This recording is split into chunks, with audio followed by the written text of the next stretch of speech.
Mario, ¿por qué? Y dice, bueno, porque no hubo lluvias, hay bastante sequía hace un tiempo, y cuando hay lluvia nos quejamos porque hay mucha lluvia, ¿o no? O sea, un día de lluvia está bien, 2, 3, 4, cuando llega el día 10 ya el Señor para la lluvia, no importa lo que pase. Con nuestra vida pasa lo mismo, muchas veces, ¿no es cierto? Cuando tenemos mucho, porque tenemos mucho, cuando tenemos poco, porque tenemos poco, cuando nos falta, porque nos falta, siempre el ser humano sale de su corazón la queja. Y lo mismo vivían los discípulos cuando estaban con el Señor. Los voy a invitar a que leamos el Evangelio según San Lucas. Vamos a ver a partir de la tempestad que el Señor Jesucristo calma, 3 tormentas que tenemos todo ser humano en nuestra vida. Pero vamos a empezar a leer del versículo 22 del capítulo 8. ¿Todos tienen la Biblia abierta? Compartamos, Ahí está. Aconteció un día que entró en una barca con sus discípulos y les dijo, pasemos al otro lado del lago, y partieron. Pero mientras navegaban, él se durmió y se desencadenó una tormenta o tempestad de viento en el lago y se anegaban y peligraban. Y vinieron a él y le despertaron diciendo, Maestro, Maestro, que perecemos. Despertando él, reprendió al viento y a las olas y cesaron y se hizo bonanza. Y les dijo, ¿dónde está vuestra fe? Y atemorizados se maravillaban y se decían unos a otros, ¿quién es este que aún a los vientos y a las aguas manda y le obedecen? Y para poder ver justamente estas 3 tormentas que tenemos nosotros en nuestra vida, que a veces se transforman en un tormento, tenemos que ir a la base y al fundamento por el cual el Señor Jesucristo permite que todo ser humano todo ser humano pueda pasar por estas tormentas, ¿no? Y que si bien muchas veces estas tormentas se transforman en un tormento, nuestra vida está puesta por Dios para que nosotros podamos aprender a Él o aprender de Él y no dejar de confiar, porque aquí está la base del fundamento del mensaje de Dios. Dice, ¿dónde está vuestra fe? En otro evangelio dice, ¿por qué dudaron? Y en otro evangelio dice, hombres de poca fe, ¿por qué dudáis? Y ahí nosotros encontramos justamente que el fundamento de nuestra vida es la fe en Jesucristo. Y si tuviéramos que ponerle un título a este mensaje, bueno, elijan ustedes el título, pero yo tenía 2 títulos en mente. El primero de ellos es una fe firme en un Señor inquebrantable. ¿No es cierto? Una fe firme en un Señor inquebrantable. El Señor le dice, ¿por qué dudaron? La fe siempre está firme. Y el otro título es Las tormentas de mi vida. Porque todos nosotros pasamos por estas 3 tormentas. Y ahora vamos a ir viendo una a una. Hay tormentas, en primer lugar, espirituales. Y está un poquito más abajo. Dice el versículo 26. Cuando ya había pasado la tormenta para los discípulos, ahí se iban a encontrar con un hombre justamente completamente atormentado. La tormenta más fuerte que todo ser humano puede tener es una tormenta espiritual.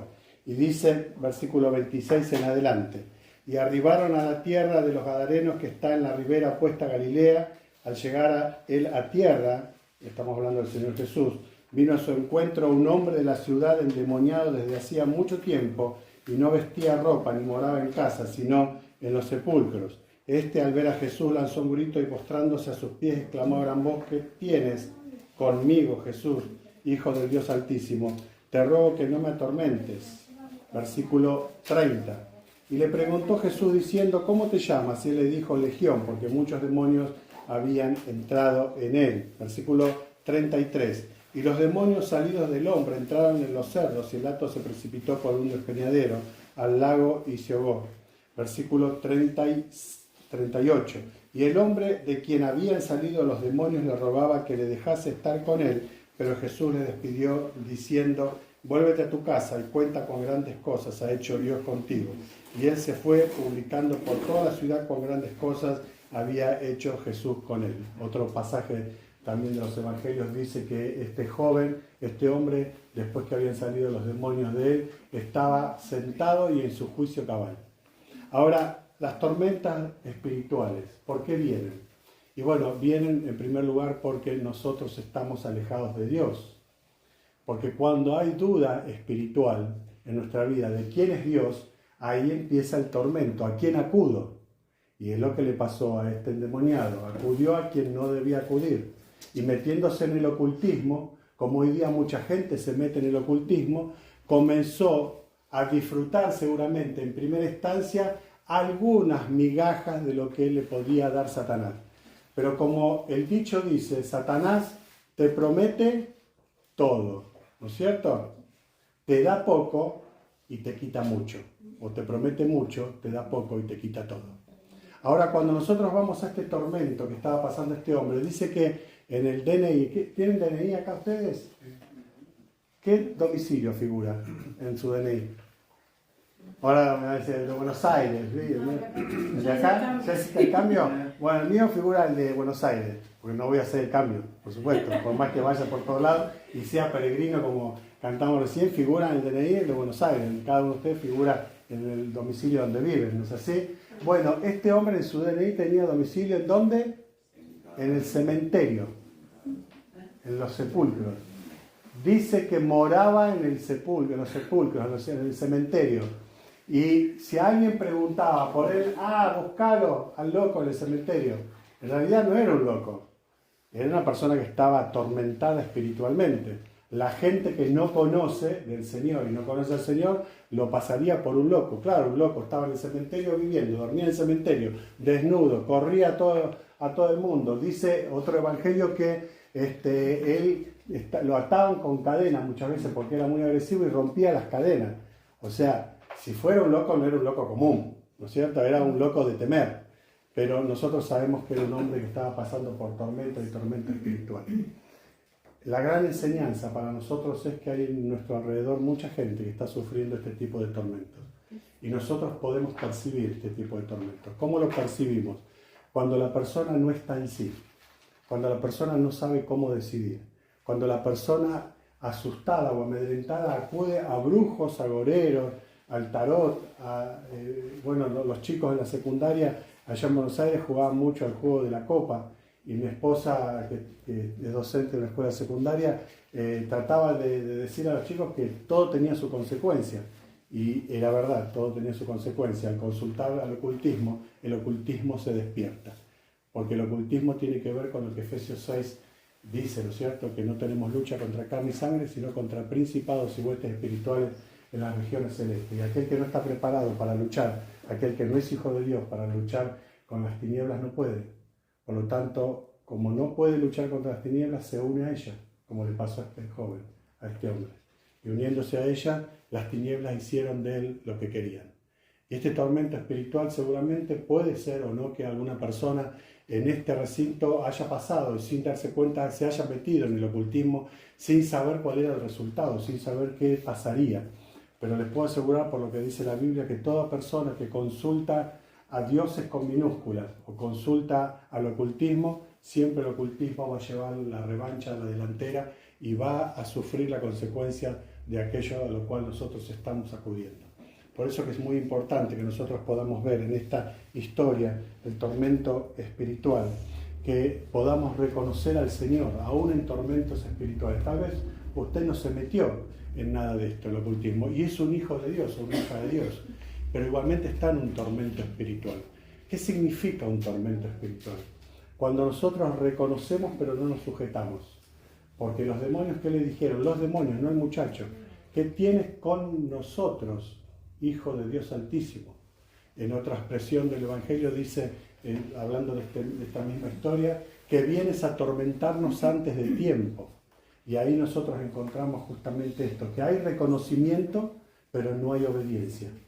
Y muchas veces nuestra vida está tormentosa espiritualmente porque sabemos que el Señor Jesucristo es el Hijo de Dios y Dios mismo. Sabemos que el Señor Jesucristo tiene poder, pero no aprovechamos el ser hijos de Dios. Entonces nuestra vida está en tormento permanente y no dormimos bien a la noche y hay una inquietud espiritual.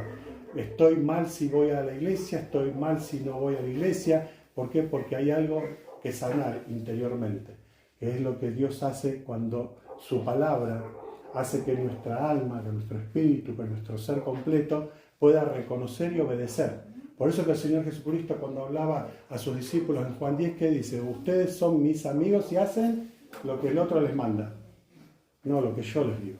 Si me obedecen, decía el Señor. Y ahí entonces encontramos justamente esta liberación. del tormento. La palabra de Dios, dice el Salmo 119, que es lumbrera ¿a dónde? A mi camino, cuando yo sigo el camino de Dios. Por eso que Pedro, cuando escribe en la primera carta, en el capítulo 2, versículo 21, dice que el Señor nos dejó ejemplo para que sigamos sus pisadas. Si seguimos las pisadas del Señor Jesucristo, todo nos irá bien. Por más que pareciera ser que las cosas nos fueran contrarias, nos vaya mal. Ahora el segundo tormento. Dijimos un tormento espiritual, el segundo tormento. Cuando volvió Jesús le recibió la multitud con gozo porque todos le esperaban. Entonces vino un varón llamado Jairo, que era principal de la sinagoga, y postrándose a los pies de Jesús le rogaba que entrase en su casa, porque tenía una hija única como de 12 años que se estaba muriendo, y mientras iba la multitud le oprimía. Pero una mujer que padecía de flujo de sangre desde hacía 12 años y que había gastado en médicos todo cuanto tenía, por ninguno había podido ser curada. Se le acercó por detrás y tocó el borde de su manto y al instante se detuvo el flujo de su sangre, la hemorragia. Entonces Jesús dijo, ¿quién es el que me ha tocado? Y negando todos, dijo Pedro y los que con él estaban, Maestro, la multitud te aprieta y oprime y dices, ¿quién es el que me ha tocado? Pero Jesús dijo, alguien me ha tocado porque yo he conocido que ha salido poder de mí. Entonces cuando la mujer vio que no había quedado oculta, vino temblando y postrándose a sus pies le declaró delante de todo el pueblo por qué causa le había tocado y cómo al instante había sido sanada. Y él le dijo, hija, tu fe te ha salvado, ve en paz. Y el segundo tormento es un tormento físico. El tormento espiritual, vamos a dejar el último, el tormento del alma, para la historia de Jairo y su hija. Un tormento físico es cuando nosotros sufrimos alguna enfermedad, cuando tenemos algo en el cuerpo, cuando le preguntamos a Dios, ¿por qué, Señor, tengo que llevar esta enfermedad? ¿Por qué me enfermo tan seguido? Y me acuerdo cuando el mismo Señor le responde al apóstol Pablo, cuando él le pedía que lo sanara, bástate mi gracia. O sea, no es tu voluntad, sino la voluntad de Dios. Y Dios aún se manifiesta a través de la voluntad, aún cuando nosotros tenemos una enfermedad.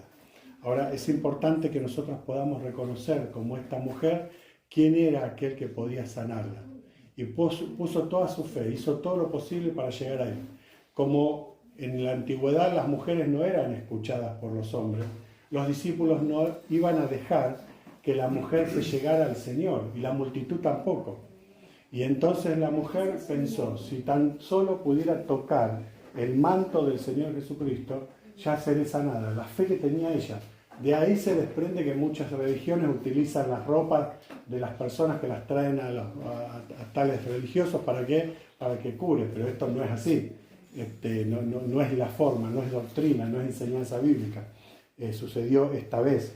¿Y para qué? Para que pudiera manifestarse la fe férrea, inquebrantable, de esta mujer que deseaba de que Dios pudiera sanarla. Y se acerca al Señor. Y ahora, cuando pensamos nosotros en alguna enfermedad, siempre nos quejamos. Esta mujer hacía muchos años que tenía esta enfermedad. Siendo judía o siendo del pueblo de Israel, ella no podía entrar a adorar, como subían todos los días, todos los años a Jerusalén para entrar al templo y adorar al Señor. ¿Por qué? Porque una mujer, según el Antiguo Testamento, que tuviera flujo, tenía que salir fuera del campamento y no tener relaciones, por ejemplo, con su esposo, o no poder subir al templo para adorar. Esta mujer hacía mucho tiempo que no podía hacer eso, por lo tanto estaba angustiada no solamente por su condición física, sino que por su condición física no podía hacer las cosas que deseaba hacer. Y tal vez alguna persona puede ser que tenga alguna enfermedad que crea que por su condición ni siquiera puede venir a la iglesia. Pero hace unos meses atrás hablaba con una hermana de la congregación que tiene una enfermedad bastante compleja y le decía, pero hermana, si vos vas a trabajar, ¿por qué no venís a la iglesia? Con la misma fuerza que uno va a trabajar puede venir a la iglesia también. O sea, si uno está enfermo en casa ya no puede salir a ningún lado. La persona que está completamente limitada no puede salir ni ir a ningún lado, pero a veces nosotros somos selectivos. Pero no así esta mujer. Esta mujer estaba angustiada. Estaba tan angustiada porque eso no le permitía tampoco su enfermedad llegarse a su marido. Y por lo tanto no se podía cumplir ese ciclo familiar, ¿no es cierto?, de llegada, acercamiento, de estar en contacto, de estar junto a su familia como ella deseaba. Pero ahí aparece el Señor, como en el primer tormento, en el tormento espiritual, aparece el Señor en el tormento físico. Y la sanó, pero muchas veces pasa de que el Señor no sana. Muchas veces pasa de que el Señor no quiera curar. Mi esposa está operada 3 veces del corazón y nunca la oí quejarse, jamás se quejó. ¿Por qué? Porque ella entendió que la gracia de Dios cubría aún la enfermedad, aunque la enfermedad siguiera adelante. Y cuando nosotros aprendemos a vivir con una enfermedad, nuestro tormento físico se transforma solamente en una tormenta. Y volvemos al primer pasaje que leímos. ¿Por qué dudaron, hombres de poca fe? Una tormenta no es lo mismo que un tormento. Entonces la tormenta se lleva adelante, se aprende a disfrutar, se aprende a convivir, se aprende a dar gracias, porque la Biblia dice dar gracias en todo. Y nosotros aprendemos entonces, como Santiago, el medio hermano del Señor Jesucristo, enseñaba también cuando escribe su carta, ¿no es cierto?, que las pruebas son ¿para qué? Para que nuestra paciencia se afirme, para que nosotros aprendamos la paciencia. Y aprendiendo paciencia también, aprendamos a confiar en Dios. Y cuando aprendemos a confiar en Dios, podemos consolar, como dice 2 Corintios capítulo 1, versículo 3 en adelante: bendito el Dios y Padre de nuestro Señor Jesucristo, Padre de toda consolación, el cual nos consuela en todas nuestras tribulaciones. ¿Para qué tenemos tribulación? Para que nosotros podamos consolar a otros, con aquella consolación de Dios con la cual fuimos consolados. Vieron que Dios no hace nada por capricho, pero tenemos que ir a la Biblia, porque a veces la entendemos, la palabra de Dios, como, Dios es caprichoso, quiere que pase esto, no sé por qué, pero quiere que lo pase. No es así. Dios nos enseña, Dios nos hace entender, Dios nos hace comprender, Dios nos hace tener paciencia aún en las tormentas físicas de la vida. ¿Se transforma en un tormento? Sí, cuando no encontramos solución en nosotros mismos o en los médicos, pero sí hay solución cuando lo tomamos como una tormenta que pasará, porque no somos ciudadanos de esta tierra, lo cantábamos recién. Tal vez pasará de acá a 70 años, pero en algún momento pasará. Y en la eternidad nos vamos a encontrar sin ningún tipo de enfermedad. Por lo tanto, todo lo que pasemos aquí no es nada comparado con las glorias que tendremos allí. También es la expresión de la palabra de Dios. En último lugar, la tercera tormenta, la tormenta del alma. Habíamos visto y leído de Jairo, ¿cierto?, que vino a la orilla del lago, le dice al Señor: Señor, ayúdame porque mi hija de 12 años está muriendo. Esto debe ser terrible, tremendo, ¿no? Para toda madre, para todo padre, ver que su hijo o su hija está por partida o muere. ¿Por qué? Porque la ley natural dice que nosotros despedimos a nuestros padres y nuestros hijos nos despedirán a nosotros. O sea, nosotros partiremos primero, no nuestros hijos. Y ahí encontramos a este hombre que sufría tremendamente. Y entonces dice la palabra de Dios, versículo 49, estaba hablando aún, ¿quién? El Señor Jesús, cuando vino uno de su casa, del principal de la sinagoga, o sea, de Jairo, un vecino de Jairo, y le dijo: tu hija ha muerto. Pero fíjese, no sé si le llamó alguna vez la atención esta frase: no molestes más al maestro. Y en primer lugar vemos que en las tormentas del alma encontramos personas indolentes, personas que no son empáticos, que no sufren lo que el otro sufre. Nunca, hago un paréntesis acá, nunca busques a un consejero que es indolente, a un consejero que no es espiritual, a un consejero, una consejera que no se pone en tus zapatos, decimos allá en Buenos Aires, que no calza tus mismos calzados. ¿Por qué? Porque no vas a saber comprenderte. Este vecino le dijo sin anestesia: Jairo, tu hija murió. Podría haberlo abrazado, podría haberlo llevado aparte, podría haberlo agarrado, primero abrazado en silencio y después contarle de qué manera. No, dijo: tu hija murió, pero lo peor, no molestes más al maestro. Quería quedar bien. ¿Con quién? Con Jesús. Y encontramos muchas personas así en la vida, ¿no es cierto? Los indolentes. Dios quiera que no sea así en la iglesia. Dios quiera que todos nos dolamos con el dolor o la angustia de un hermano o de cualquier persona en la cual nosotros tenemos relación diaria, o con cualquier persona que nos podemos encontrar en la calle. Pero encontramos en nuestra vida al indolente. Por eso que las tormentas o los tormentos del alma son los muchas veces más difíciles de llevar adelante. ¿Por qué? Porque incluyen las relaciones interpersonales. Y es ahí entonces cuando el Señor Jesús, dice versículo 50, oyéndolo Jesús le respondió, no temas, cree solamente y serás salva. Esta fue una respuesta directa del Señor Jesucristo con autoridad. Le dijo, no molestes más al maestro, al vecino, tu hija ya murió, y el Señor Jesucristo en contraposición de eso le dice, no lo escuches, no lo escuches, por más que haya muerto, vos no lo escuches. Entrando él en la casa, no dejó entrar a nadie consigo, sino a Pedro, a Jacobo, a Juan y al padre y a la madre de la niña. Y esto habla de intimidad. Cuando algo grave nos pasa, nosotros solo compartimos nuestra intimidad con alguien que nos puede ayudar. No lo andamos vociferando por todos lados. Vamos siempre a la fuente. ¿Y quién es nuestra mejor fuente? El Señor Jesucristo. Y en nuestra intimidad con Él nosotros manifestamos todo lo que nuestro corazón siente, todo lo que nosotros tenemos en nuestro corazón. Pero el versículo 52, que ahí el Señor se tenía que enfrentar con esto, y lloraban todos y hacían lamentación por ella, pero Él dijo, no lloréis, no está muerta, sino que duerme. Y se burlaban de Él, sabiendo que estaba muerta. Los primeros personajes eran el vecino, que era indolente, los segundos personajes o personas que eran los burladores. ¿Vieron? Ah, tu Señor ahora que te salve, ah, te va así, ¿y de qué sirve tu fe? Vieron que nos encontramos con personas así, ah, vos sos el cristianito que ibas todos los domingos a la iglesia con la Biblia bajo el brazo y ahora, ¿qué me contás? Ahora que todo es contrario a tu fe, ahora que Dios te está probando, puede decir Satanás, ¿no es cierto? Hablando a uno de tus oídos. Y el Señor hablando al otro oído, no temas, no temas.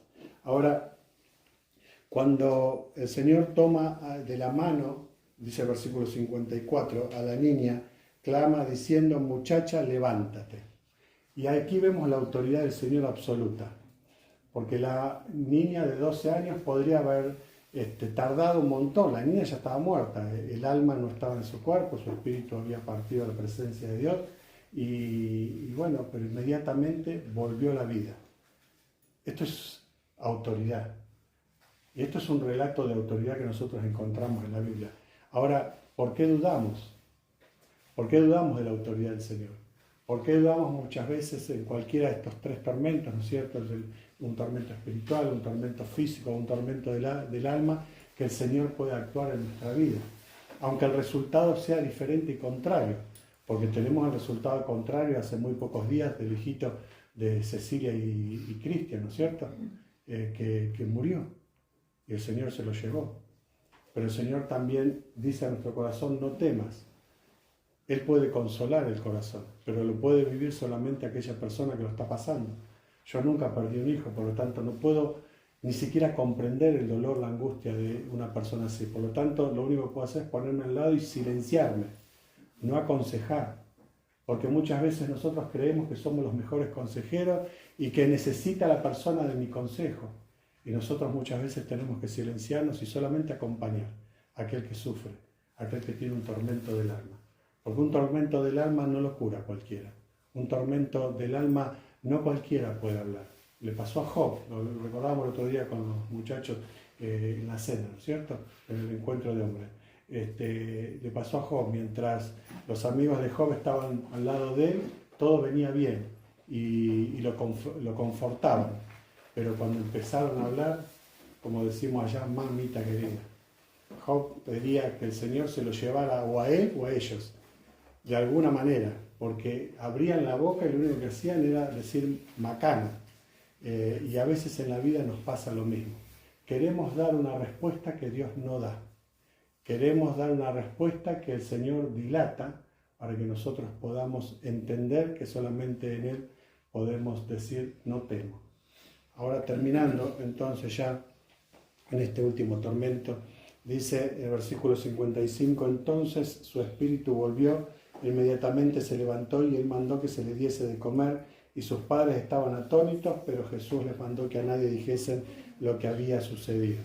Bueno, otro evangelio dice que aquellos vecinos que vieron a la niña saltar, comer y jugar después de muerta y revivida, dice que estaban con miedo, estaban con temor, porque habían visto algo que no podían creer. Y claro, eran los burladores, era el indolente, era aquel que no creía, era aquel que no quería poner su fe en el Señor Jesucristo, que en ese tiempo caminaba por aquellas calles. Pero en este tiempo que nosotros reconocemos al Señor por los ojos de la fe, porque no lo vimos, yo no lo vi nunca, usted lo vio, si alguien lo vio avíseme, pero no lo vi nunca, sino solamente por los ojos de la fe puedo verlo. Y por los ojos de la fe creo en el Señor Jesucristo. Y ahí se cumple, bienaventurados los que no vieron y creyeron. Porque la fe es más fuerte de que el que vio y creyó. Porque nosotros, aún sin ver, creemos en el Señor Jesucristo. Aún sin ver, nuestra fe es inquebrantable. Debe ser inquebrantable. Nada ni nadie nos puede quebrantar nuestra fe.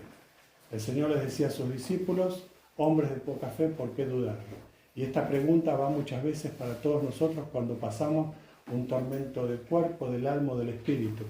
Pero nosotros podemos decir que ciertamente el bien y la misericordia me seguirán todos los días de nuestra vida.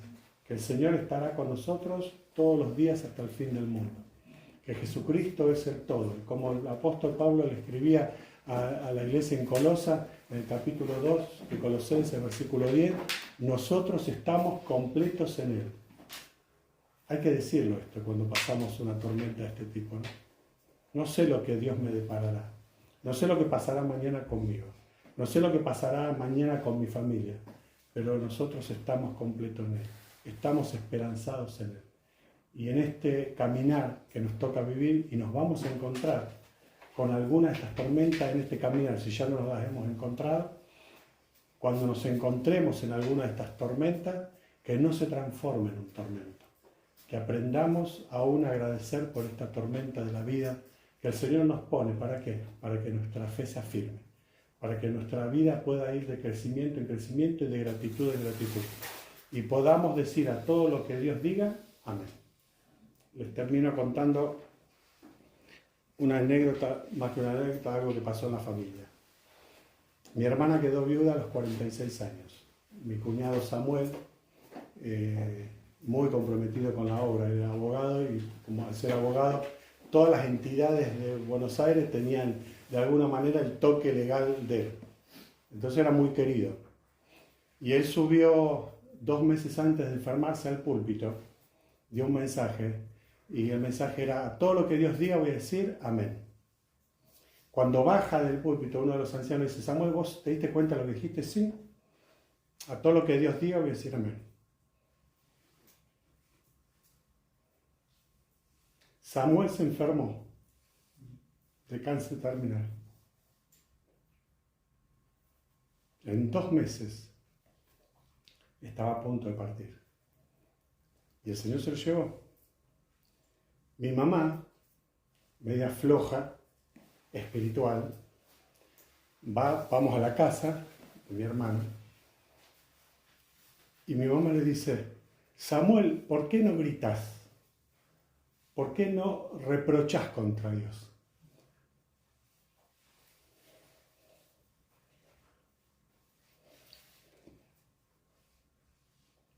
Perdón. ¿Por qué no te quejas contra Dios? Y Samuel dice, todo lo que me pase, le voy a decir a Dios amén. Esa misma noche partió. Fue la fortaleza para que mi hermana saliera adelante. Esa frase, ese estilo de vida, esa forma de vivir. Mis 2 sobrinos hoy están congregados, podrían estar en el mundo, pero la fortaleza de su padre, la firmeza inquebrantable de su fe, hizo que mi hermana hoy esté congregada. Hizo que mis sobrinos hoy estén congregados y sirviendo en diferentes lugares. Mis hermanos queridos, la vida para ninguno de nosotros es fácil, pero tomados de la mano de Dios, es mucho más leve el dolor que nosotros podemos pasar. Amén. Amén.